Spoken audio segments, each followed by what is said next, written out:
heureuse de vous accueillir ce soir à cette table ronde. Du tabou à la thérapie, substances psychédéliques en psychiatrie moderne, c'est le sujet de ce soir. J'aurais pu dire aussi, j'ai lu pas mal d'articles entre-temps, je continue à lire. Plus je lis sur le psychédélique, plus je deviens passionnée, je dois dire. J'aurais dit aussi de la drogue, party-drogue, parce que c'est toujours une réputation qui colle au psychédélique, j'allais dire malheureusement. La santé mentale, comme vous me le savez, est l'un des grands défis de notre temps, partout. Au sein de l'Union européenne, partout dans le monde, particulièrement bien sûr aussi dans les zones de guerre, mais aussi au sein de l'Union européenne, c'est un souci et surtout aussi de plus en plus chez les jeunes. Il y a la dépression, là, le trouble du stress, de stress post-traumatique, il y a les troubles anxieux ou encore les addictions touchent des millions de personnes à travers l'Europe. Malheureusement, trop de patientes continuent à souffrir durablement en raison de l'insuffisance ou de l'inefficacité des traitements existants. Il y a un médecin qui m'a dit que 30% des personnes sont résistantes aux antidépresseurs. Donc nous vivons maintenant vraiment un moment de transformation. Ces dernières années, on peut vraiment parler de la renaissance psychédélique. Je dirais, à partir des années 90, il y a vraiment eu une certaine renaissance. On a vu émerger des substances longtemps stigmatisées et surtout classées comme dangereuses et sans utilité, surtout depuis 1971 où elles ont été classées comme telles. Le rapport mondial sur les drogues des Nations Unies de 2023 reconnaît d'ailleurs cette évolution. Maintenant, on souligne vraiment l'effet thérapeutique face surtout à des troubles psychiatriques comme la dépression, je l'ai déjà dit, ou les addictions à l'alcool ou aux drogues. Les recherches émergentes indiquent que les thérapies assistées par psychédéliques pourraient vraiment offrir des traitements révolutionnaires, obtenant parfois des résultats que l'on croyait jusque-là inaccessibles. Et il est vraiment temps, et c'est pour cela qu'on le fait ce soir ici, et je pense que c'est la première fois qu'on a un débat sur les psychédéliques grand public au Luxembourg. Il faut avoir un débat serein et fondé sur les faits, et fondé sur l'écoute et sur la science. Ces approches, lorsqu'elles sont encadrées de manière rigoureuse, sécurisée, pourraient représenter vraiment une nouvelle voie de guérison pour les personnes confrontées à des troubles psychiques sévères. Ce soir, nous allons entendre des voix essentielles. Nous avons des chercheurs, nous avons des médecins, mais aussi une personne directement concernée. Nous avons l'initiateur de la pétition européenne avec nous. Donc je les remercie chaleureusement d'avoir répondu présentes, car au-delà des données scientifiques, ce sont aussi les témoignages personnels qui nous éclairent et qui nous interpellent. Et je dois dire, j'ai déjà entendu Andrea et j'étais vraiment très touchée par ton témoignage. À mesure que notre compréhension des psychédéliques progresse, leur potentiel à transformer en profondeur les soins en santé mentale devient de plus en plus évident. Mais comme toute intervention médicale, il est essentiel, et excusez-moi de me répéter, mais je veux le répéter, il est essentiel d'avancer avec prudence, avec des bases scientifiques solides et une éthique irréprochable. C'est pourquoi je suis aussi particulièrement heureuse que nous ayons pu organiser ce débat ici au Luxembourg en coopération avec Juna Bernard, députée des Verts au Luxembourg. Je me réjouis également de la présence ce soir de l'initiative citoyenne européenne Psychedelic Care. Et s'il vous plaît, on a besoin encore de beaucoup de signatures. Théo va vous l'expliquer par après. Donc si vous avez le QR code en sortant, signez la pétition européenne qui est là avec ça. Je l'ai dit, on a des médecins, on a des thérapeutes, on a des chercheurs en neurosciences, des experts en politique publique et des patients. Nous en parlerons plus en détail, je vous l'ai dit, et Théo est là pour ça. J'espère sincèrement que cette initiative contribuera à éveiller les consciences, à avoir vraiment un effet boule de neige, à mettre en lumière l'urgence d'une meilleure régulation et à permettre un accès plus large et plus sûr à ces thérapies dans toute l'Union européenne et si possible au-delà, y compris ici au Luxembourg, mais je sais déjà qu'il y a des médecins motivés pour cela dans la salle. En tant que députée européenne, c'est clair pour moi, je continuais à soutenir cette initiative. J'ai co-créé un groupe d'intérêt au Parlement européen. Je continuais aussi à plaider pour une action européenne ambitieuse en matière de recherche, d'innovation et de cadre réglementaire adapté aux enjeux de la santé mentale. Voilà, maintenant je vais m'arrêter. Je vous souhaite à toutes et à tous une soirée vraiment riche en échanges, en questionnements et j'espère en ouverture d'esprit. Voilà, merci encore d'être là ce soir et je donne la parole à notre modératrice Isabelle Spigarelli qui va nous guider tout au long de cette passionnante soirée. Merci d'avoir accepté aussi de modérer cette soirée. Merci.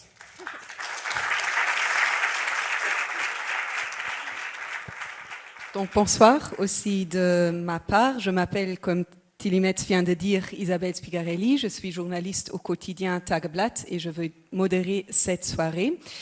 Donc nous discuterons avec nos spécialistes et le patient concerné ce soir de l'utilisation des psychédéliques en thérapie ainsi que de la situation en matière de politique de santé au Luxembourg. Vous en apprendrez aussi davantage sur l'initiative citoyenne européenne Psychedelic Care et sur les possibilités de sa mise en œuvre au niveau européen. Pour approfondir ces questions et encore d'autres, je vais tout d'abord vous présenter le panel. Donc, il y a de mon côté ici Dr Marion Barrault. Bonsoir. Elle est psychologue clinicienne et psychothérapeute spécialisée en oncopsychologie dans la prise en charge de la douleur chronique et des addictions. Elle est également docteure en psychologie et chercheure en santé publique à l'Université de Bordeaux. Elle a développé une expertise sur les effets indésirables liés aux pratiques de pleine conscience, ce qui l'a conduite à explorer les ponts entre états modifiés de conscience, entre autres induits par les psychédéliques. Elle collabore aussi avec l'Université Laval dans le cadre d'un programme de recherche portant sur l'acceptabilité sociale des thérapies assistées par psilocybine, une substance psychédélique, en soins palliatifs et s'intéresse aussi aux enjeux éthiques, à la formation des professionnels et à l'évaluation de ces nouvelles formes de psychothérapie. Bienvenue encore une fois.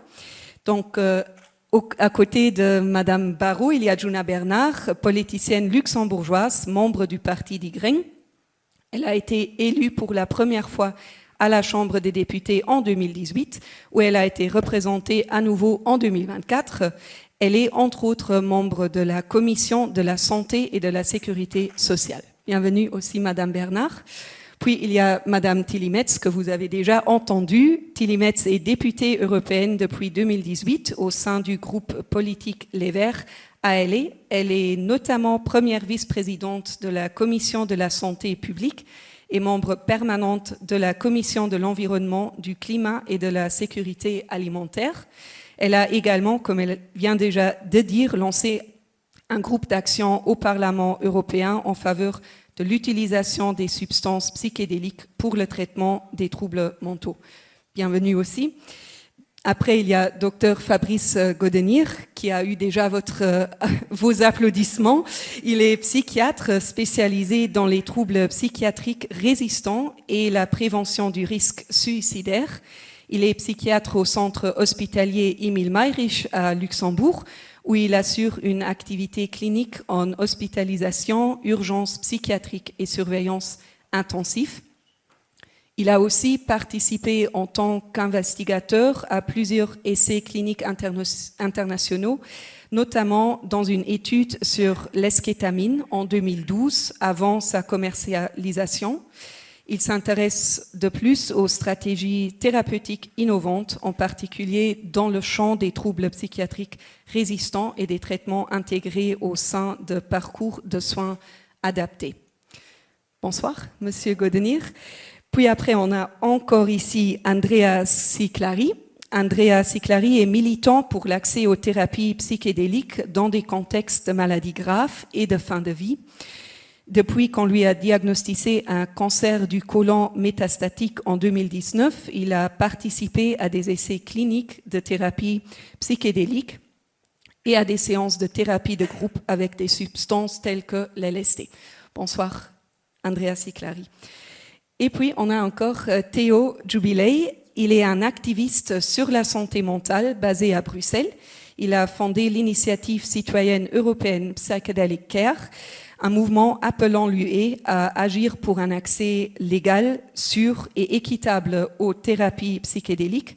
Depuis 2022, il en assure la coordination et en 2023, il a pris la décision de quitter son poste dans les affaires publiques européennes pour consacrer tout son temps à l'initiative. Bienvenue aussi, Théo.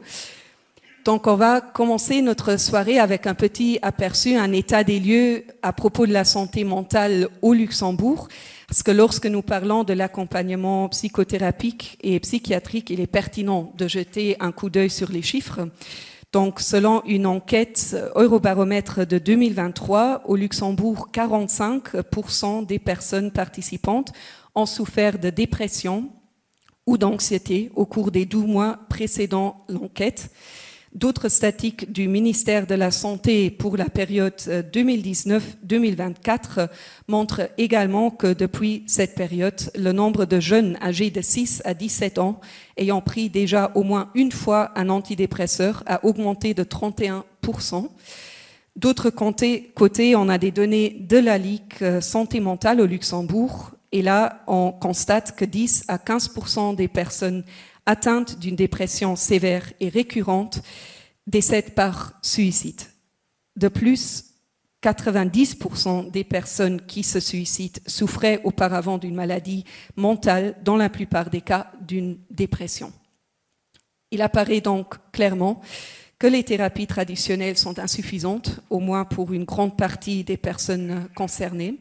Et c'est dans ce contexte que nous abordons d'autres possibilités de traitement ce soir dans la psychothérapie assistée par psychédélique. Je vais utiliser le terme court PAP pendant la soirée, donc souvenez-vous de ça. C'est un type de thérapie combinant des séances classiques de psychothérapie avec des séances spécifiques pendant lesquelles la personne traitée ingère une substance psychédélique comme la psilocybine, c'est un extrait de certains champignons hallucinogènes, de l'LSD ou encore de l'MDMA, aussi connu sous le nom d'ecstasy. Je vais commencer avec une question pour Monsieur Godnir et aussi pour Madame Barrault. Votre travail, Monsieur Godnir, porte sur la prévention du suicide et les pathologies psychiatriques persistantes. Qu'est-ce qui rend l'utilisation des substances psychédéliques pertinente dans ce domaine, selon vos connaissances? D'accord. On m'entend ? Ok. Appuyez en haut. Donc, comme on l'a dit, donc, je suis psychiatre au CHEM pour le sud.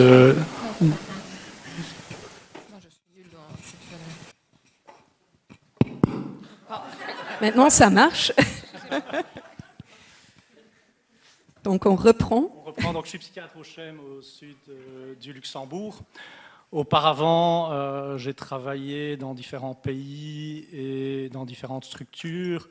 Donc dans les différents pays comme le Luxembourg, la Suisse, la Belgique et la France, et généralement comme chef de service pour finir comme chef de département pour les services associés à la médecine interne. Je raconte ce parcours parce qu'il n'est pas anodin. Dès le début de mon arrivée en psychiatrie, et c'est vrai j'ai commencé au Luxembourg, mon assistanat, les chiffres dont on a parlé maintenant, c'est-à-dire 30 à 40% de patients résistants, existaient déjà. Derrière ces chiffres se cachent beaucoup de choses. Il y a évidemment ces résistances, il y a les 10% de personnes suicides, mais il y a tout ce qui se passe dans un hôpital, tout ce qui se passe autour du patient, c'est-à-dire le soin. Ces patients qui sont en échec thérapeutique, ils se voient en difficulté via, par exemple, les équipes aussi qui sont en difficulté, qui sont en souffrance, qui ne savent pas trouver de solution pour ces patients et donc qui s'émoussent progressivement. Autour, il y a aussi les familles. Il y a donc les familles qui voient un membre de leurs proches être hospitalisé de manière récurrente et ne pas pouvoir non plus trouver de solution. Il y a également le patient lui-même. Le patient qui se voit refaire et refaire des hospitalisations, ne pas trouver de solution, en échec thérapeutique et qui finalement est stigmatisé, est classé comme patient chronique, et qui est placé comme patient qui reviendra éternellement, est classé comme patient qu'on regarde différemment. Et finalement, il n'y a qu'une seule issue dans sa tête, c'est un acte fatal. Alors, ce parcours que j'ai fait, c'est dès le début de rechercher où je pouvais des solutions innovantes pour être efficace au niveau de l'action sur les patients en difficulté. Dans ces solutions, j'ai toujours gardé un pied universitaire à Montgodin, une université à Namur, et c'est là que j'ai rencontré donc, la possibilité d'étudier la kétamine en phase 2. Donc en phase 2, c'est-à-dire les premiers essais qu'on utilise sur l'humain. Mais ce qui est intéressant dans cette phase 2, elle est apparue il y a 15 ans. Or, si l'on connaît un peu la kétamine, elle existe depuis les années 60. Elle a fait tout un rebond, passant d'un usage vétérinaire vers un usage médical, et puis un usage dans la douleur, dans la dépression, et maintenant on en parle de plus en plus dans le Covid long. Donc ça veut dire qu'une ancienne molécule qui existait depuis les années 60 a pu être réactualisée. Certaines forces, certaines pressions, certaines attitudes ont pu faire que certaines sociétés pharmaceutiques remettent des études en cours et la remettent sur le marché sous une forme très safe pour le patient. Ça, c'est la première observation que je voulais faire. La deuxième, c'est que dès que j'ai essayé ce produit, c'est-à-dire sur des patients, et on ne parle pas de patients légers, je travaillais dans des hôpitaux psychiatriques, on parle de patients résistants, il y a eu, dès la deuxième ou la troisième injection du produit, un effet. Les patients me décrivaient que quelque chose avait changé. Ce quelque chose, à l'époque, était très peu définissable, puisqu'on est habitué, dans le milieu de la psychiatrie, à travailler avec des antidépresseurs. On est habitué à nous dire qu'il y a une temporalité, qu'il faut du temps pour que ça agisse. Et ça, c'est connu. On nous le répète depuis qu'on est formé, il faut du temps. Là, il n'y avait pas de temps. Il y avait un effet qui se passait, mais pas similaire à ce qui se passait avec des antidépresseurs. Alors maintenant, ça fait 15 ans que j'ai de l'expérience, donc depuis cet essai, je n'ai jamais cessé de travailler avec la kétamine et plus d'une centaine de patients traités, et on a pu mettre un peu des mots ou de l'expérience sur ce traitement par kétamine qui est devenu l'eskétamine et puis le Spravato. Et entre autres, moi j'en décèle 3. Le premier effet et une des indications, cette indication, c'est la crise suicidaire. C'est-à-dire que le Spravato peut être utilisé dans ces indications dans le cas d'une crise suicidaire pour lever la crise suicidaire. Dans les faits, c'est très peu pratiqué, car c'est un protocole difficile à mettre en place dans un service d'urgence. Mais si on reprend des patients qui ont été traités par kétamine et dont le symptôme principal était l'idée suicidaire, et c'est celui-là qui ressortait, l'expérience montre qu'en 2-3 jours, de fait, ces idées suicidaires sont largement atténuées. Or, c'est une action qui n'avait jamais été vécue en psychiatrie. Aucun de nos traitements classiques ou conventionnels ne peut faire ça, lever des idées suicidaires aussi rapidement. Le deuxième effet, c'est un effet qui est aussi dans les indications, c'est la manière dont le patient évolue dans la levée de sa symptomatologie ou dans sa dépression résistante. Donc on a une action à 70% sur des dépressions résistantes, où les autres médicaments n'avaient pas d'effet. Et l'effet est très particulier, il est différent aussi des antidépresseurs classiques. J'ai tendance à le comparer à une rage de dents. Je pense que chacun d'entre vous, chacun d'entre nous avons eu une rage de dents. On souffre d'une douleur incroyable et pas de chance, si ça arrive le vendredi soir, on ne trouve pas de dentiste, on ne trouve pas de personne, et ça peut avoir un impact énorme sur votre vie. Vous allez en vouloir à votre famille, vous allez en vouloir à tout le monde, vous n'allez pas pouvoir aller travailler, et des mauvaises idées peuvent apparaître dans votre vie. Le patient psychiatrique peut vivre le même processus, mais qui n'est pas très décrit actuellement, c'est-à-dire d'une souffrance morale, une douleur morale. Et ce mot, on ne pouvait pas l'identifier avant la kétamine. Parce que ce que les patients nous disent après quelques semaines de traitement, c'est que cette douleur est partie. Donc ce ne sont pas leurs symptômes à la base qui ont été levés, c'est que la douleur qu'ils avaient à l'intérieur d'eux est partie et leur permet alors d'accéder à d'autres processus. Entre autres, comme on appellerait le dentiste, ils peuvent rentrer dans une thérapie, ils peuvent réouvrir les yeux vers le monde extérieur et trouver de nouvelles solutions. Alors, la troisième action est plus liée à mon expérience, qui est plutôt longue et n'arrive qu'à partir de plusieurs années de traitement. Mais là aussi, il est arrivé quelque chose qui ne m'était jamais arrivé dans mon parcours en tant que clinicien. Et le parcours est plutôt long, comme vous pouvez le voir. Ça fait déjà quand même une trentaine d'années que je travaille en psychiatrie. Certains patients, après 2-3 ans de traitement, sont arrivés dans mon bureau et m'ont dit « Docteur, je vous remercie pour tout ce que vous avez fait pour moi, mais je n'ai plus besoin de vous. » Or, ça, je ne l'avais jamais entendu. Pour les patients chroniques, on est habitué à savoir qu'ils vont rechuter, qu'ils vont vaciller. La personne était là en face de moi, elle me dit « Vous le savez très bien, docteur, j'ai repris un travail, j'ai repris contact avec ma famille, ça faisait longtemps, je n'y arrivais plus, j'ai repris contact avec ma famille, et maintenant j'ai à nouveau des loisirs. Je pense que je suis quelqu'un de normal. » Et de fait, c'est des patients, ça date déjà de plusieurs années, on ne les a jamais revus en psychiatrie. Alors, ce sont des hypothèses, il n'y a pas d'explication claire actuellement, plusieurs hypothèses circulent dans les congrès. Celui de la neuroplasticité, c'est-à-dire qu'on sait très bien qu'à partir du moment où il y a souffrance, le neurone se rétracte, voire disparaît. Or, certaines molécules ont la possibilité soit de réactiver certains neurones qui seraient endormis, soit d'utiliser des neurones convergents qui pourraient se redévelopper et compenser la situation. La deuxième hypothèse, qui est de plus en plus émise dans les congrès actuellement, est celle de l'inflammation. Et cela, ça vient plus du Covid long, c'est-à-dire qu'un produit comme la kétamine aurait un effet anti-inflammatoire général. Donc pourrait agir sous cette manière-là.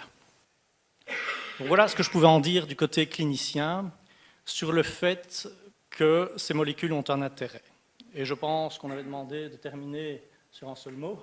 Non, ça c'est à la fin. C'est à la fin. Ça c'est vraiment à la fin de la table ronde. Alors, Mais gardez votre mot. Oh, On va en parler après. On en reparlera après, mais D'accord, vous pense pouvez le qu'il faut- répéter aussi. il faut garder l'espoir. Non, Voilà, c'est pour ça que je ne voulais pas déjà en parler. Mais très bien. En tout cas, merci Monsieur Godnir pour les explications déjà. Donc, je donnerai aussi la parole à Madame Barrault qui a aussi travaillé sur des projets dans ce domaine. Est-ce que vous partagez les mêmes expériences? Alors, en France, il y a extrêmement peu d'essais cliniques qui ont démarré. Du coup, on n'a pas un recul très conséquent. Donc, je peux plus parler de ce qui se fait de façon globale. Moi, je travaille en cancérologie adulte. Et il y a des données qui sont tout à fait impressionnantes en termes de bénéfices pour des personnes qui ont des degrés d'anxiété, de dépression, ce qu'on appelle la démoralisation, un désespoir intense, des préoccupations pour la fin de vie et qui bénéficient du coup de ce type de thérapie avec de la psilocybine. Et alors, il faut être assez prudent parce qu'il n'y a quand même pas énormément d'études, donc il n'y a pas énormément de patients et il y a des questions méthodologiques qui nous invitent quand même à revoir aussi l'enthousiasme qu'on peut voir dans les publications. Pour autant, c'est des pistes de travail qui sont très prometteuses parce qu'effectivement, avec une prise de psilocybine dans un contexte psychothérapeutique bien encadré, les gens décrivent une réduction jusqu'à 70% de la symptomatologie anxieuse et dépressive et c'est persistant au-delà de 6 mois pour les données qu'on a. Donc clairement, il y a un enthousiasme qui se lève et donc qui dit beaucoup d'enthousiasme dit beaucoup d'attente et donc des précautions nécessaires. Parce que, notamment quand on souffre d'une pathologie très grave, on peut en tout cas être psychiquement vulnérable et donc sensible à des promesses, à avoir des attentes extrêmement élevées sur les bénéfices de ce type de thérapie. Et ça expose à certains risques, surtout si c'est fait dans des contextes non sécuritaires. Bon, il y a évidemment des thérapeutes underground, ça ne veut pas dire que tout le monde fait n'importe quoi, mais la question centrale, c'est comment on forme, on encadre les psychothérapeutes qui vont être amenés à accompagner en fait ce type de PAP. Ça, c'est une question qui n'est pas levée. On n'est pas en capacité non plus de savoir quels sont les modèles psychothérapeutiques qui sont considérés comme les plus efficaces Alors, c'est bien parce que du coup, tout est possible. Mais néanmoins, ça soulève des questions puisque on a encore besoin d'évaluer ce qu'on fait. Il y a aussi une énorme limite, mais qui n'est pas spécifique au champ oncologique, c'est que extrêmement fréquemment, les thérapies psychédéliques sont évaluées avec des méthodologies qui sont identiques à celles de la pharmacologie. Donc, l'essai randomisé contrôlé, on évalue principalement l'effet pharmacologique et on a très peu encore de données sur des éléments de contexte, alors qu'on sait que la mise en place de la thérapie psychédélique s'installe évidemment dans un contexte où l'alliance thérapeutique avec le thérapeute, la confiance, la sécurité, c'est des éléments déterminants. On sait aussi que maintenant on a une idée assez claire sur le fait que la musique a un effet sur l'expérience subjective pendant la prise de psilocybine notamment. En fait, si on ne décrit pas tous ces éléments de contexte, il nous manque énormément d'informations sur finalement qu'est-ce qui fait que ça fonctionne, à quoi on attribue les effets décrits par les patients. Donc d'un côté, c'est extrêmement stimulant parce qu'il y a énormément de pistes de réflexion. Quelle formation, quel contexte, quel type de psychothérapie. Et puis, du coup, ça veut dire qu'il faut faire aussi très attention à la façon dont on évalue tout ça. On sait aussi qu'il y a eu un tel enthousiasme que parfois, il y a une sous-déclaration des expériences indésirables qui sont vécues par les personnes. Il y avait une sous-évaluation aussi des attentes. On sait que plus on pense que ça va marcher, plus ça marche. Et ça, c'est vrai, plus on pense qu'on va être alcoolisé et plus on sait on sent les effets de l'alcool. Ça marche pour plein de produits. Et en fait, si on n'évalue pas ça, évidemment, on va attribuer des effets sans avoir contrôlé le niveau d'attente des gens. Donc on est devant un champ de questionnement méthodologique, conceptuel, théorique extrêmement riche.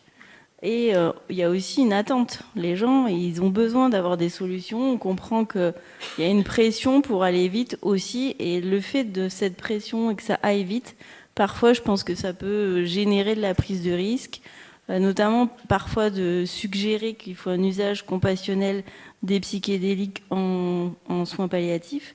D'un côté, ça paraît évident. Et en même temps, qui dit usage compassionnel dit qu'on ne va pas passer par les mêmes systèmes de réglementation de la recherche clinique. Donc je pense qu'il y a vraiment une ligne de crête assez étroite qui se dessine. Et donc, moi, je plaide pour aussi un accompagnement sécuritaire et que ça soit fait dans un contexte où la transparence est complète. Qu'on puisse informer les gens aussi que parfois, ça ne se passe pas très bien, qu'ils peuvent, de façon rare mais néanmoins existante, vivre des expériences indésirables qui vont être longues à être prises en charge. En fait, on sait que le consentement, il est effectif si on est au courant de tout ce qui se passe.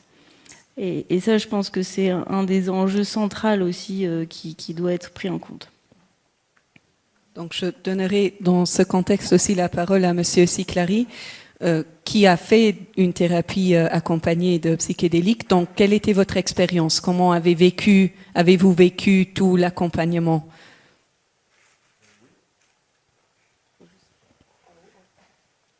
Je voyais la lumière, je pensais que c'était allumé. Merci de m'avoir invité déjà. Plaisir d'être ici et de voir tout cet intérêt aussi pour ce thème. Et aussi d'écouter le point de vue du patient, ce n'est pas toujours le cas. Et donc, je suis un patient oncologique. Je vis en Suisse, ce qui m'a donné accès à ces PAP, on les appelle, avec LSD. J'ai eu un diagnostic très sévère, en fait, un cancer du côlon stade 4, ce qui m'a évidemment amené à une certaine crise existentielle. J'étais confronté au thème de la mort, je suis père de 3 enfants, j'étais au milieu de ma carrière professionnelle et tout, et du coup je me suis retrouvé à l'arrêt. Et assez vite, j'avais envie de faire une expérience avec LSD. Je ne savais pas tellement ce qui se passe dans les contextes cliniques, mais je savais que j'étais à la recherche de comprendre mieux, de me dire, est-ce qu'il y a quelque chose que j'ignore? Est-ce que je me suis trompé sur quelque chose? Est-ce que je ne vois pas quelque chose? J'ai commencé à faire la méditation, d'essayer de voir.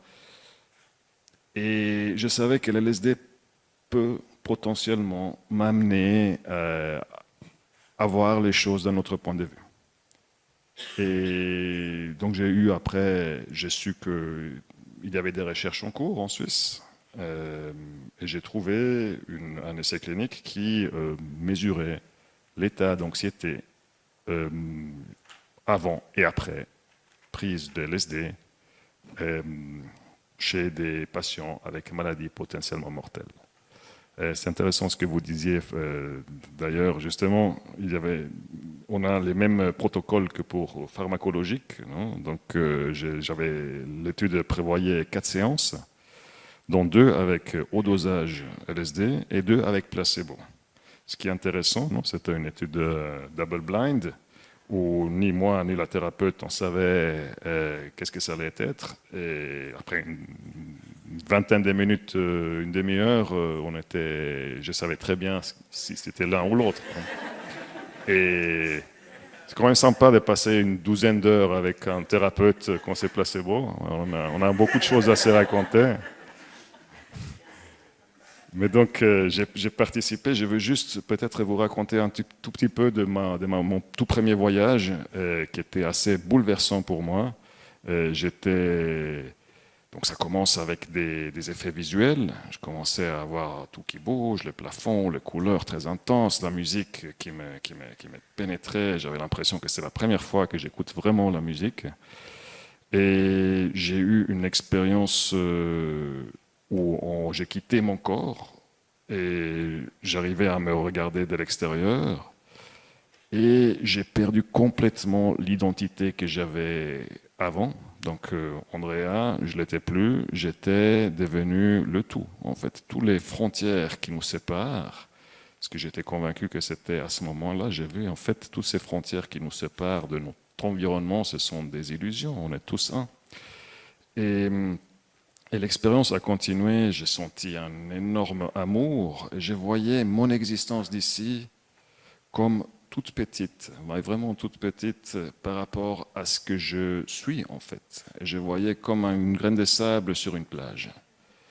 Et je voyais c'était tellement petit, et je n'allais pas à prendre si au sérieux non plus, mais que ça valait la peine de le vivre absolument intensément jusqu'à la fin. Et c'était aussi un regard vers ce qui potentiellement pourrait être la mort. Donc ce détachement complètement, de pouvoir m'observer en fait. Et ouais, donc c'était un succès pour moi. Mon taux d'anxiété, il a baissé. J'ai fait ces expériences-là pendant 1 an, donc ces 4 séances, accompagnées toujours de psychothérapie. J'ai pu travailler sur beaucoup de choses qu'en psychothérapie traditionnelle, probablement ça ne serait jamais sorti parce que on est tellement fort à ne plus vivre certaines douleurs, traumatismes ou expériences désagréables en général. On n'arrive pas à l'accéder. Et avec les psychédéliques, j'ai pu accéder à certaines choses et ça donnait un matériel à travailler en psychothérapie, ce qui aurait pris peut-être 20 ou 30 ans sinon. Même pas sûr qu'on arrive peut-être. Après, j'ai fait une pause d'1 an et après j'ai pu accéder à un groupe de thérapie. Donc thérapie de groupe, dans un cadre de groupe, avec les 3 substances présentes, donc psilocybine, MDMA et LSD. Et donc chaque patient avait la sienne, une dizaine de personnes, il faut s'imaginer. Et là aussi, donc c'est toujours très difficile d'évaluer soi-même les progrès qu'on fait, mais j'ai vu des gens vraiment sévèrement, donc on était groupe mélangé, pas tout le monde était avec des maladies terminales. Il y avait aussi des dépressions, des troubles d'anxiété, etc. Et j'ai vu des gens faire des progrès absolument incroyables, que peut-être même les thérapeutes, ils ne voyaient pas tellement parce qu'ils les voyaient tout le temps, mais moi je les voyais tous les 3 mois en thérapie. Je voyais, mais c'est une autre personne que j'ai à côté de moi. Après, ce que vous disiez, c'est absolument vrai. Ce n'est pas toujours facile. Hein. Peut-être l'MDMA un peu plus, mais LSD, psilocybine, ça peut Et on est confronté à du matériel, du contenu qui parfois peut être désagréable. J'ai vu par exemple des personnes souffrir énormément pendant cette thérapie. Des cris, hurlements, c'était une souffrance terrible parce qu'ils revisitaient certains traumatismes. Et une fois, j'avais cette femme à côté de moi qui hurlait. Je me disais, mais cette pauvre, c'est la première fois qu'elle venait. Je me suis dit, elle va plus jamais revenir. En fait, c'est la dernière fois que je la vois. Et pourtant, elle venait à chaque fois. Et chaque fois, elle souffrait. Mais parce que c'est dur, mais c'est très utile. En fait, elle faisait quand même des énormes progrès. Voici un petit résumé de mon expérience et effectivement, je reste à disposition pour toute question. Donc, direz-vous que ces expériences ont eu un effet aussi long terme, donc vous ne vous retrouvez pas dans un essai dans ce moment, si j'ai bien compris. Oui, alors, le groupe, il y avait la possibilité d'aller tous les 3 mois. Finalement, moi, j'allais peut-être tous les 6 mois. Et maintenant, le groupe a fini parce que les thérapeutes ils sont à la retraite.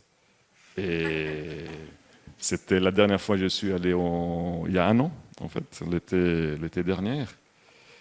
Je me suis demandé, est-ce que je trouve un autre thérapeute, est-ce que je continue? Et pour l'instant, je ne sens pas le besoin. Mais c'est pour moi c'est un grand soulagement de savoir que si jamais je me retrouve de nouveau dans une situation où j'ai besoin de quelque chose, je peux avoir accès. Mais c'est vrai que les effets, comme je les ai vécus moi, sont à long terme, effectivement. C'est pas c'est des substances qui ne créent pas d'addiction du tout, de dépendance du tout. Tout au contraire, hein, après une expérience, elle est tellement intense qu'il ne faut pas m'en parler pendant quelques mois après, parce que ouais, c'est très intense. Et oui. Merci beaucoup déjà pour le témoignage.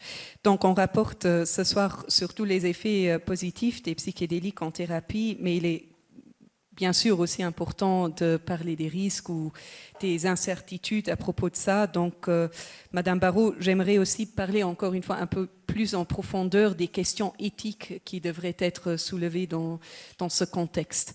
Est-ce que vous pouvez nous donner quelques exemples de questions éthiques qu'il faudrait aborder dans ce contexte?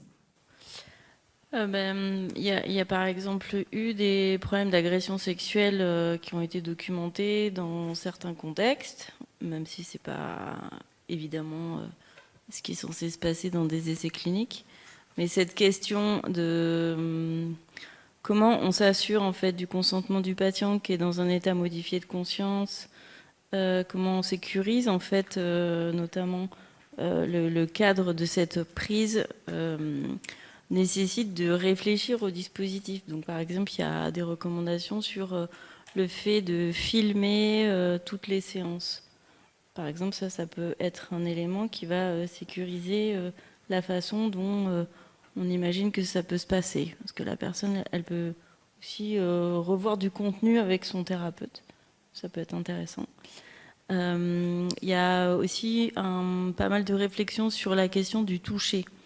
Normalement, en psychothérapie, dans les approches dites classiques, on touche extrêmement peu fréquemment les gens et c'est souvent considéré comme une violation de barrière. Dans les approches psychocorporelles comme la thérapie sensorimotrice ou le somatic experiencing, le fait de pouvoir toucher la personne, ça peut arriver. Évidemment, ça fait l'objet de négociations, mais ça peut arriver que pendant la prise de psilocybine ou de MDMA, les gens, par moment, ils peuvent avoir besoin de sentir qu'il y a quelqu'un à côté d'eux, qui peuvent être rassurés physiquement par la présence du thérapeute.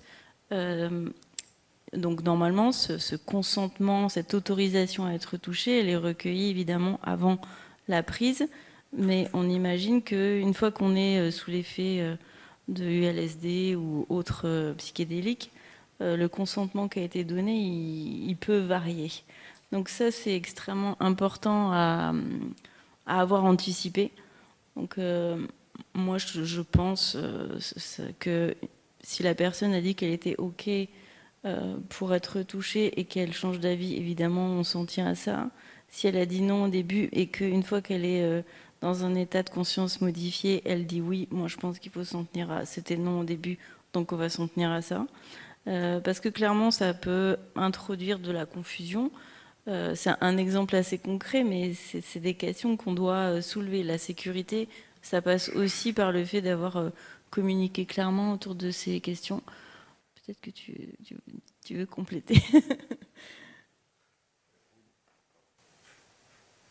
Je pense que c'est un point qui est très controversé en ce moment. Le toucher lors des thérapies, chez nous, ça ne se fait pas tellement de demander le consentement, mais on en parle, on en parle. Et j'ai été préparé, donc il se peut que des situations où j'aurais besoin d'être touché. Donc on laisse un peu ouvert de ce point de vue. Je me souviens, Bill Richards, qui est un des pionniers qui travaillait dans ces questions aux États-Unis, il disait c'est très difficile de demander un consentement. On ne sait pas qui est la personne à ce moment-là sous influence des substances. Ça peut être un bébé, et on ne va pas demander à un bébé qui est en train de pleurer si on peut le prendre dans les bras. Et ça peut être un adolescent qui veut rien savoir du thérapeute, ou ça peut être un gourou. Et ça c'est difficile, et c'est effectivement toutes les règles qu'on a dans le monde de la thérapie et de la médecine deviennent beaucoup plus difficilement applicables dans ce champ-là. D'où l'importance de aussi documenter ça, et ça permet d'agréger une information, de récolter l'expérience subjective des personnes, de aussi construire des essais en associant des personnes qui sont bénéficiaires dès la conception. Je pense que ça aussi, ça peut faire changer les pratiques de recherche. Monsieur Godnir, est-ce que vous voulez ajouter quelque chose à propos de ce sujet, ou quelles sont vos expériences? Alors, dans mon cadre, évidemment, les expériences sont un petit peu différentes, puisque le Spravato a été étudié, on a des doses bien connues. De fait, il peut y avoir des dissociations plus particulières, mais elles sont assez rares. Je n'ai jamais connu le fait qu'on doive intervenir physiquement. Nous, on demande le consentement d'office, hein, évidemment, puisqu'on est dans un cadre hospitalier, donc le consentement doit être fait d'emblée, mais je pense que les dosages utilisés dans la substance sont assez sèves et permettent une dissociation légère du type hypnotique, bien que certaines fois c'est surprenant. Mais la majorité des personnes se sentent soulagées, et comme on l'a dit plus tôt, même celles qui ont vécu une expérience parfois difficile sous dissociation veulent continuer, parce qu'elles ont libéré une charge interne, qu'on la définit sous une forme ou une autre, avec souvent une décharge émotionnelle, qui fait qu'elles se sentent mieux après. Jusqu'à présent, je n'ai pas eu le cas inverse où une personne dise non, c'est impossible, je veux arrêter. Maintenant, on n'en a pas beaucoup parlé, mais il y a aussi la sélection des personnes. C'est-à-dire qu'il faut quand même avoir un bon filtre de sélection, de savoir quelle molécule on va utiliser chez qui ou pourquoi. Et il peut y avoir des biais. Donc les personnes qui vont rentrer dans le cadre du traitement seront pré-testées avec un diagnostic bien défini. Donc là, le cadre est très très fort au niveau hospitalier, ce qui à mon avis doit être différent dans des thérapies plus ouvertes ou plus libres. Donc on parle déjà du cadre de la thérapie, donc j'aimerais parler maintenant aussi de la situation juridique qui rend difficile la poursuite des recherches, entre autres parce que l'utilisation des psychédéliques, comme vous le savez, reste illégale en général, de toute façon. De plus, la psychothérapie assistée par psychédéliques n'est pas encore très répandue dans l'Union européenne. Au Luxembourg, par exemple, elle n'est pas officiellement autorisée, et selon des informations du journal Virgule, le gouvernement luxembourgeois n'a pas non plus adopté de position officielle et spécifique sur le sujet. Dans le plan d'action national santé mentale 2024-2028, il n'y a aussi aucune mention de la psychothérapie assistée par psychédéliques. Dans quelle mesure cela reflète-t-il la volonté politique du gouvernement luxembourgeois d'envisager une évaluation de la situation juridique, Madame Bernard? Ça fonctionne? Oui. Tout Oui, ça d'abord, marche. merci pour vos témoignages et vraiment vos expériences, parce que je pense que pour nous, en tant que politiciens, c'est très, très important d'avoir ce feedback du terrain, des patients, mais aussi au niveau de la médecine et de la recherche pour un peu contextualiser aussi les besoins du terrain. Et vous avez très raison, Madame Spigarelli, le plan national de la santé, il a été élaboré par le gouvernement précédent dans les années post-Covid. Donc, je pense que là, on était vraiment sous l'impression très, très claire de ce qui se passait pendant la pandémie, et ça a surtout concerné beaucoup d'enfants et des jeunes. Mais effectivement, on aurait pu prévoir dans ce plan, par exemple, le fait d'analyser la faisabilité des essais cliniques ou des projets pilotes dans le domaine de la psychothérapie assistée par psychédéliques. Ça, c'est clair. Et je pense que pour l'instant, moi, je représente que mon parti. Je ne sais pas si on a une vraie majorité politique pour ceci. Je le doute un petit peu, mais je peux vous assurer que nous, en tant que Verts, on l'avait vraiment dans notre programme. Mais jusqu'à présent, ce n'était pas le cas. Je pense et je suis convaincue que pour vraiment faire un progrès dans ce domaine-là, on aurait besoin des projets pilotes aussi ici au Luxembourg, avec un encadrement très très clair, comme nous l'avons par exemple aussi sur le plan du cannabis médical. Donc il faudrait créer aussi un cadre réglementaire clair et précis aussi pour encadrer la pratique et évidemment aussi pour protéger les patients. Pour nous, je pense qu'il est essentiel de réglementer aussi quelles substances sont autorisées, pour quelles maladies ou pathologies, qui seraient les prescripteurs. Ça, c'est quelque chose qu'il faudrait définir. Quelles formations doivent-ils avoir pour pouvoir prescrire des substances? Et évidemment, c'est aussi une question de sensibilisation et de formation pour les médecins traitants. Et je pense que là, on n'est pas encore là où il faudrait être ici au Luxembourg, mais je pense aussi dans d'autres pays de l'Europe. Donc, aussi des protocoles de prise en charge doivent être prévus. Des thérapeutes doivent savoir comment accompagner le patient pendant l'expérience, et c'est ce que vous l'avez très bien expliqué au niveau de déontologie. Et je pense qu'il faut le considérer vraiment en tant que package intégral, et je pense que là on pourrait quand même s'inspirer par rapport aux approches de la Suisse, où c'est vraiment un paquet de prise en charge pour la sécurité des patients, mais aussi évidemment pour les professionnels qui travaillent avec. Et je pense que là, il faudrait quand même réfléchir plus profondément d'un package de procédures et de le réglementer clairement.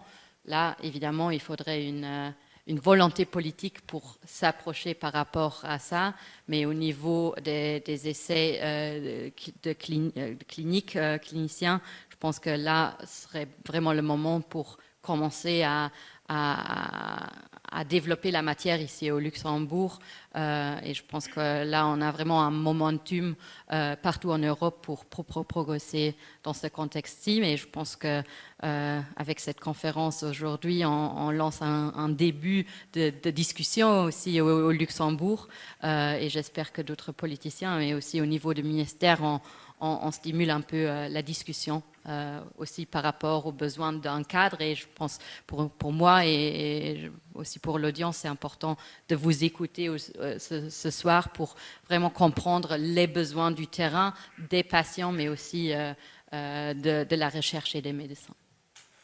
Et donc, si j'ai bien compris, il n'y a pas encore eu une demande officielle de la part du secteur d'évaluer ces modèles de thérapie?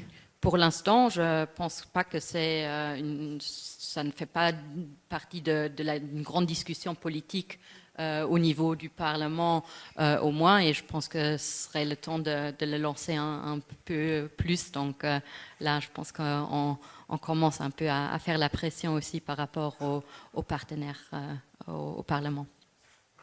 Donc vous avez déjà cité quelques exceptions en Europe, notamment la Suisse, qui est considérée comme un pays vraiment pionnier dans la psychothérapie assistée par psychédéliques, mais il y a encore d'autres exceptions, notamment aux Pays-Bas, par exemple, les truffes contenant de la psilocybine sont vendues et détenues légalement, mais leur utilisation à des fins thérapeutiques reste tout de même illégale.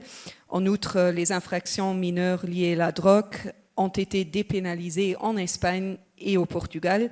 L'usage thérapeutique de certaines substances, comme j'ai déjà dit, psychédéliques a été également dépénalisé en Suisse et l'usage médical de certaines substances est approuvé dans le cadre de la PAP et aussi limité à des médecins certifiés qui peuvent exercer ces thérapies.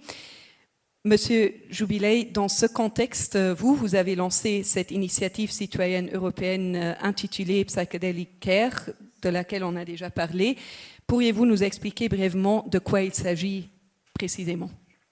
Merci aussi pour l'invitation et merci spécialement à Madame Mess pour l'organisation. Ouais, moi je viens de pas très loin d'ici, je viens de Strasbourg à la base, et quand j'ai commencé à m'intéresser à la question des psychédéliques, à leur utilisation en santé mentale, à leur utilisation thérapeutique, à lire des psychiatres, notamment français, Olivier Chambon, et internationalement, des articles. Et en fait, il y a quelque chose qui m'a frappé, c'est qu'à 2 heures de là où je venais, on vient de le dire, en Suisse, ça se fait depuis 2014, sous certaines conditions.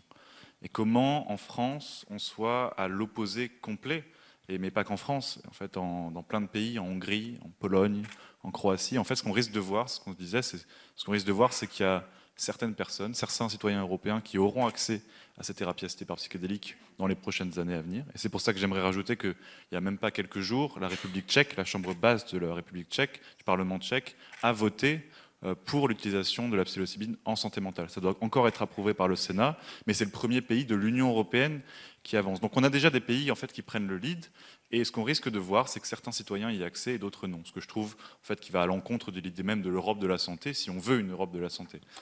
Et donc on est venu avec cette idée-là que s'il y a des pays qui doivent avancer plus vite que d'autres, en fait ça serait bien que l'Europe en fait y jette un œil et coordonne un petit peu l'action de ses États membres. Et en tant que citoyen, on s'est dit que c'était l'occasion aussi de pousser un peu l'Union européenne qui ne faisait il y a 2-3 ans rien.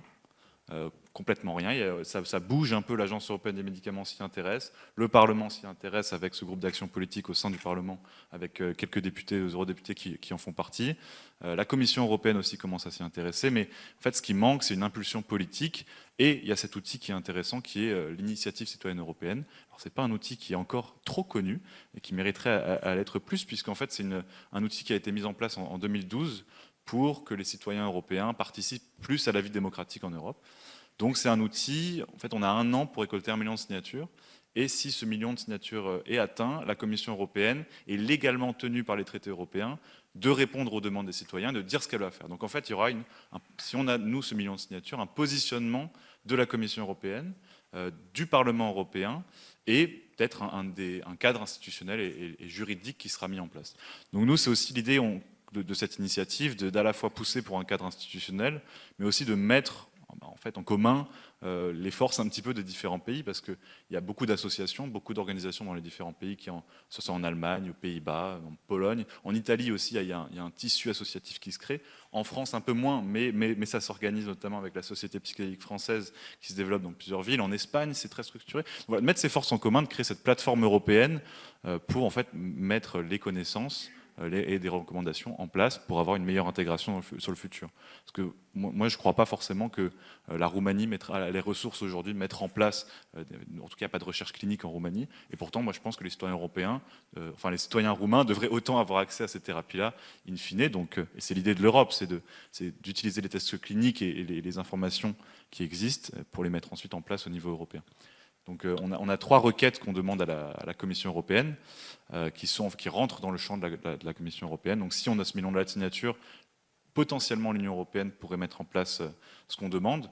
Donc la première, c'est d'avoir ces standards communs en fait, sur comment on va, on va former les thérapeutes, quelles conditions ça serait le plus intéressant, l'usage compassionnel, comment on pourrait le mettre en place, avoir des études d'impact de la commission, pour savoir combien ça coûterait, combien on pourrait économiser, quelle méthode de remboursement. Voilà, et ça, c'est quand même quelque chose que la Commission européenne sait faire, pourrait faire. Et donc de créer on peut utiliser la technocratie de l'Union européenne, de mettre ensemble ces experts, ces patients de différents pays et mettre en place des standards communs pour une meilleure implémentation et plus rapide et commune. Parce que ce qui serait bien, si on a des thérapeutes formés, ça serait bien qu'on n'ait pas 27 certifications différentes, parce qu'on a quand même des thérapeutes qui iront de pays en pays. Donc voilà, première requête. Deuxième requête, c'est plus d'argent pour la recherche. Là, il y a 2 semaines, c'est le Texas qui a débloqué 50 millions d'euros pour la recherche sur l'ibogaïne. L'Europe a débloqué 6,5 millions d'euros sur un projet PsyPal, sur les maladies neurodégénératives et pour faire face à l'anxiété de fin de vie.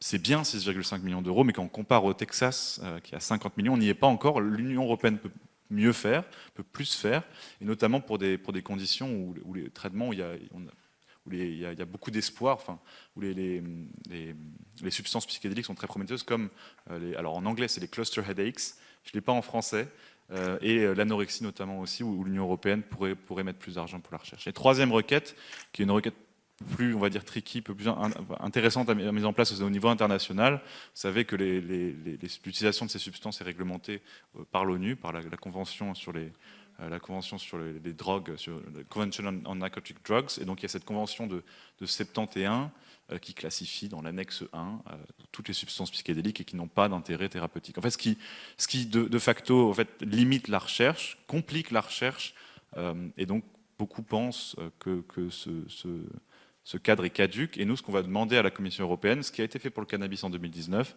c'est d'avoir une position commune des États membres pour aller challenger cette convention au niveau international. Donc, il y a eu la position commune sur le cannabis en 2019. La Commission a dit, au vu de la science, au vu des faits scientifiques, les États membres devraient avoir la même position au niveau international. Ce qui a été fait, les États membres ont tous voté pour enlever de l'annexe le cannabis, sauf un pays, la Hongrie, et que maintenant on attend les résultats parce que la Commission européenne l'a amené, la Hongrie, devant la Cour de justice de l'Union européenne.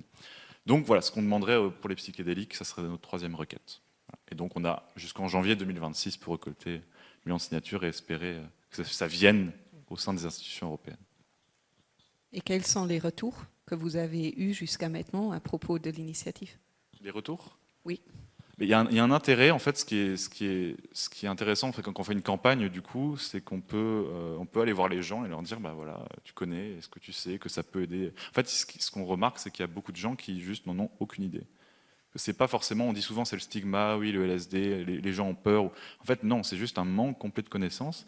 Et ce qu'on voit par rapport à la République tchèque, et c'est peut-être pour ça aussi que la République tchèque est un des premiers pays dans l'Union européenne à avancer, c'est que la République tchèque, quand tout le monde a arrêté au niveau international, la République tchèque continuait la recherche.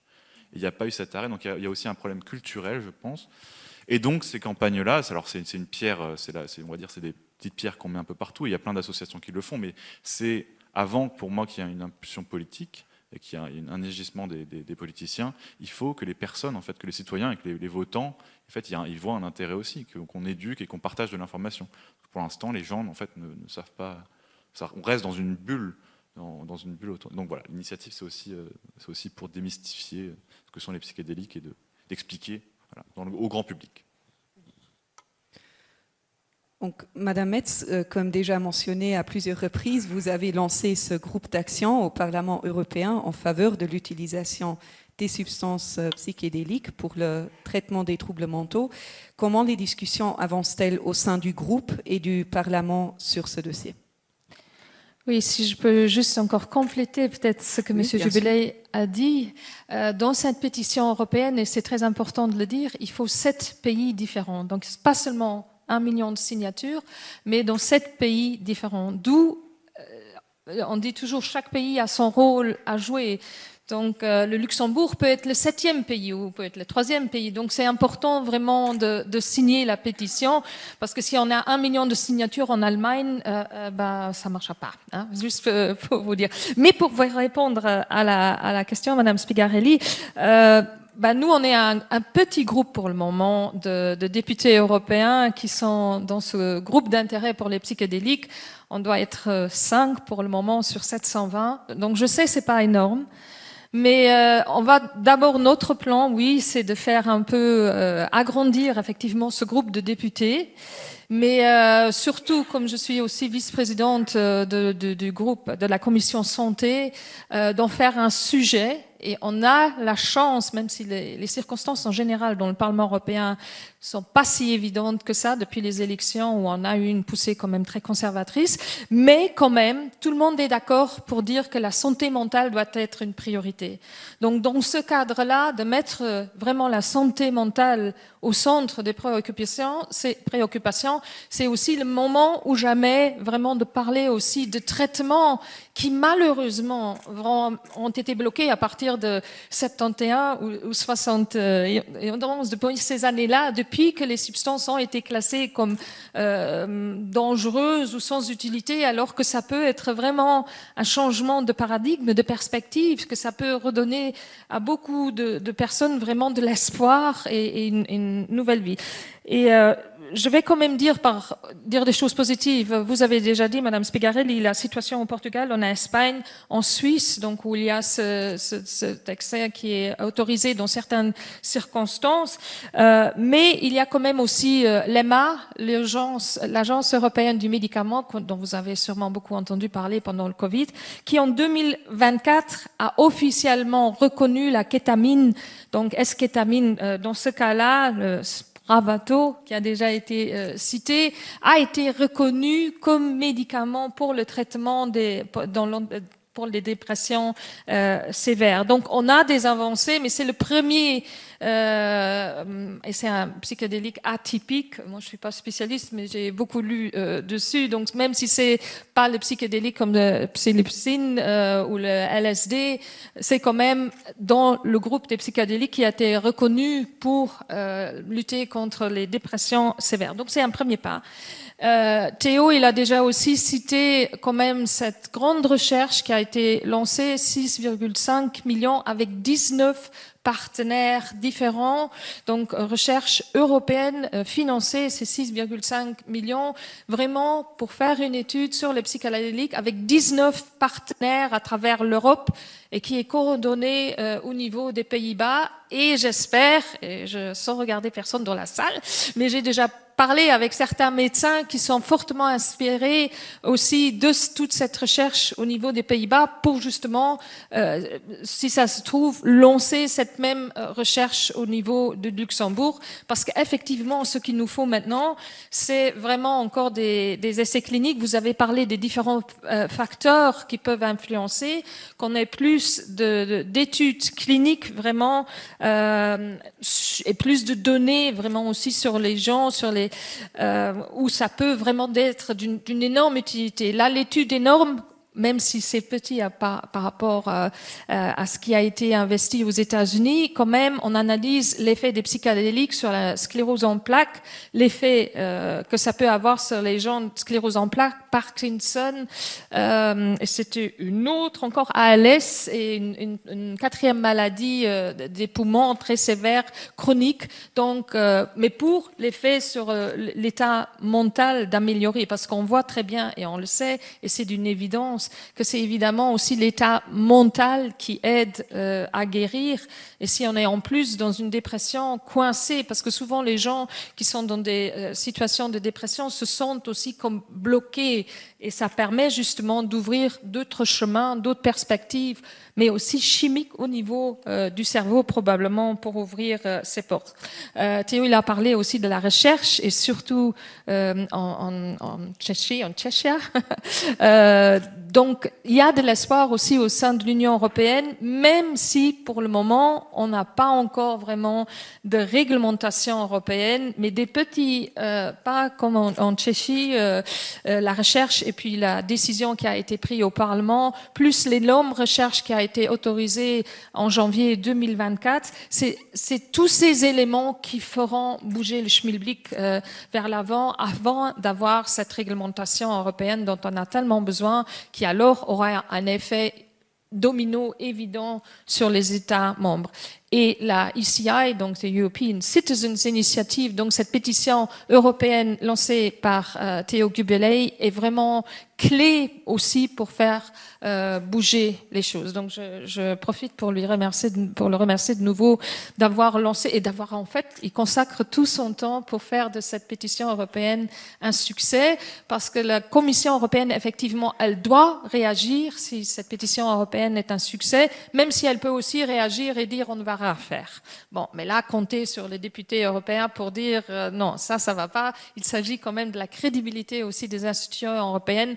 Il faut qu'ils prennent alors une décision, et c'est bien lancé puisqu'on a le support quand même aussi de la EMA, de la European Medicine Agency. Pardon, j'étais un peu trop long. Il n'y a pas de problème.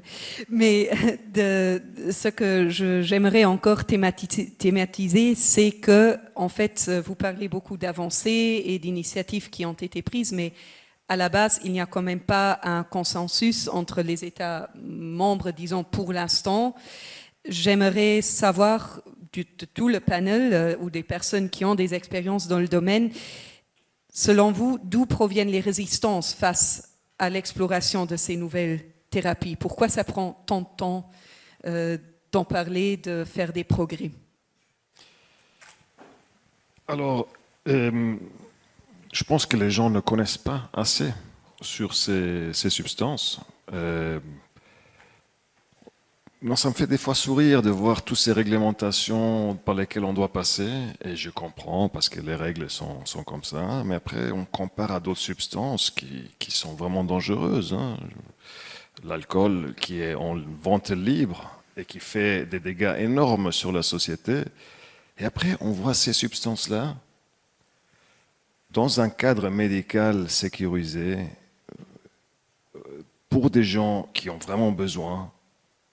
Ça fait vraiment pas de dégâts, ni sur le corps, ni sur la société, ni sur les familles.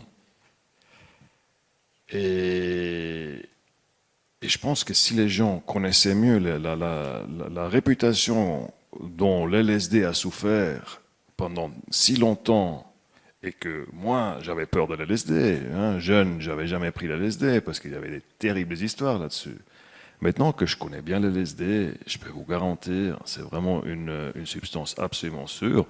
Ne pas prendre en soirée, comme ça, librement, parce que, oui, le cadre est important, mais dans un contexte médical, j'aurais absolument aucun doute.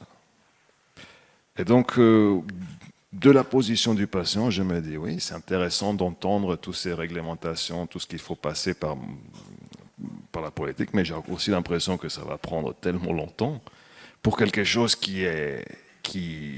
non, Théo le disait, la crise de santé mentale dans laquelle on est, j'entends 30% des personnes qui sont résistantes aux antidépresseurs, et les antidépresseurs ont des terribles effets secondaires. Et là, on n'a aucun effet secondaire, on prend une fois, et pendant 6 mois au moins, on est bon. Et pour moi, il ne devrait même pas y avoir ce débat. Mais je comprends que c'est probablement dû à la réputation du passé, à ne pas connaître. Est-ce que je peux dire encore quelque chose de positif? Il y a une grande étude, j'ai lu ça cet après-midi, qui a été faite en Grande-Bretagne aussi.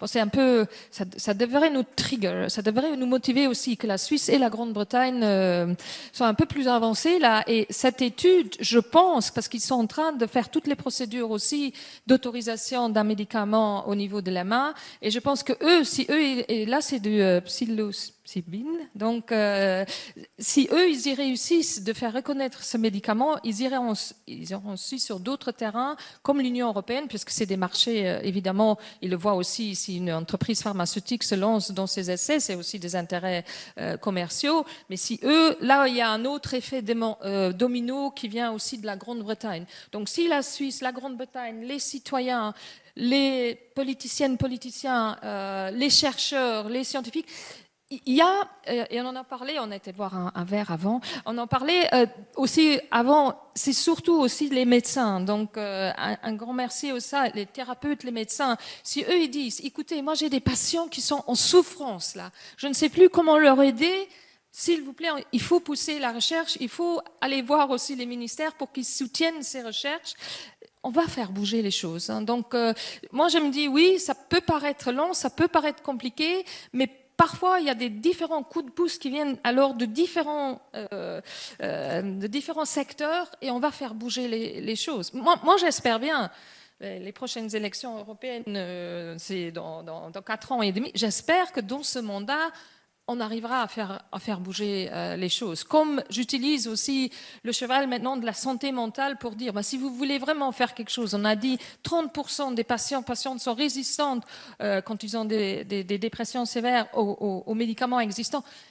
Et comme tout est au sein de l'Union européenne, et je vais m'arrêter sur ça, beaucoup sous le label de la compétitivité, de la sécurité, j'arrive presque plus à entendre le mot compétitivité, mais c'est aussi une question de compétitivité. Si on veut que l'économie fonctionne, si on veut être compétitif, il faut une population qui soit en bonne forme aussi, qui ait une bonne santé mentale, qui ait des esprits créatifs et ouverts. Donc moi j'utilise tous les arguments pour dire vous voulez une Europe compétitive, mais il faut aussi alors une Europe de la santé et que les gens se sentent bien. Et ici, on peut quand même aider beaucoup de gens à sortir aussi des addictions. Il y a des gens, une étude que j'ai lue, il y a des gens qui sont sortis des addictions de jeux, qui étaient vraiment dépendants des jeux et qui sont arrivés à travers les psychédéliques de sortir de cet engrenage. C'est comme si au niveau du cerveau, il y avait d'autres chemins et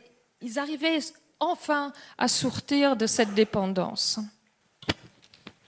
Monsieur Jubilé, vu que vous avez lancé l'initiative, est-ce que vous voulez ajouter quelque chose à propos de ces résistances que vous en rencontrez? C'est ce que je disais au niveau international, c'est que le cadre aujourd'hui de l'ONU, qui est en fait implémenté par les signataires qui sont les États membres, ça amène un peu à des situations ubuesques, notamment pour la recherche, parce qu'on a besoin de plus de recherche aujourd'hui. Il faut plus de recherche pour pouvoir construire des standards et avoir la façon la plus sûre et accessible pour les patients. Et aujourd'hui, on voit, parce que cette réglementation internationale, du coup, elle réglemente l'import, l'export des substances qui vont être utilisées dans la recherche. Donc si on importe, on fait un test clinique en France. Moi, j'ai vu au Royaume-Uni, pour importer du coup la psilocybine, ils devaient la garder dans un coffre-fort. Garder un champignon qui pousse en dehors du bâtiment, mais dans un coffre-fort. Enfin, ça limite complètement la recherche. Et du coup, ce qui fait aussi que c'est seulement les institutions qui ont les connaissances, qui ont les ressources pour pouvoir demander, pour pouvoir passer au conseil éthique, pour avoir ces autorisations d'import, qui vont faire la recherche. Donc en fait, ça cloisonne aussi la recherche à seulement certaines institutions, ce qui fait qu'en fait, on ne va pas avoir plus de résultats et plus de données, et ce qu'il nous faut aujourd'hui aussi en Europe. Et donc voilà, pour moi, c'est aussi commencer par ça. Mais le problème, c'est que oui, tout est réglementé et qu'au niveau international, ça prend du temps, au niveau européen, ça prend du temps. Et quand on discute du coup avec les partenaires de l'initiative, ils disent, il y a plein de gens qui viennent avec plein d'espoir, dire, est-ce que dans 1 ou 2 ans, ça sera implémenté? Est-ce que je pourrais y avoir accès en tant que patient? Non. La réponse est toujours non, enfin pas en tout cas officielle, mais il faut bien commencer quelque part. Si c'est dans 5 à 10 ans, on commence maintenant. Même si c'est dans longtemps, on le commence comme ils font aux États-Unis depuis 20 ans et ça arrive du coup. Eux, ils ont commencé un peu avant nous. Et du coup, il faut suivre. Et on a bon espoir, comme en République tchèque, comme en Australie, mais il faut qu'il y ait les personnes qui se mobilisent et que les docteurs parlent aussi et disent non mais nous on le veut et qu'il faut plus de recherche, il faut que ce soit safe, mais que les citoyens aussi, et j'en profite, la petite promo, c'est qu'on n'a personne au Luxembourg de l'initiative, on est dans 20 pays mais personne au Luxembourg, donc s'il y en a dans la salle qui sont intéressés de faire des petites activités, on est des gens hyper chouettes, et vous pouvez les rencontrer au niveau européen, donc n'hésitez pas aussi à nous contacter et voilà. Maintenant, on l'utilise, et je ne veux pas parler de choses que je ne sais pas comment vous avez fait, mais au départ, dans les hôpitaux, c'était utilisé off-label. Donc, on utilisait la kétamine, je pense que ça a fait un peu son cheminement comme ça. Donc, la kétamine est utilisée normalement, je pense, pour des anesthésies ou dans ce cadre-là, ou un fort antidouleur. Et maintenant, c'est reconnu aussi comme antidépresseur. Donc, à un moment, c'était utilisé off-label et l'accès compassionnel, c'est aussi une première étape, donc que ce soit utilisé dans le cadre d'un hôpital et on dit très clairement aux patients, écoutez, on n'a pas encore toutes les études cliniques, mais on va essayer puisque tous les autres traitements n'aboutissent pas chez vous, donc cet accès compassionnel. Donc il y a des étapes effectivement, des projets pilotes, des études. Moi j'ai eu quand même beaucoup d'espoir aussi dans cette étude même de 6,5 millions avec 19 partenaires européens qu'on va faire bouger. Et je vais peut-être... Je voulais encore adresser la question à Madame Barrault et à Monsieur Godnir. Est-ce que vous avez l'impression que vos secteurs sont ouverts à cette discussion et intéressés à faire progresser les choses?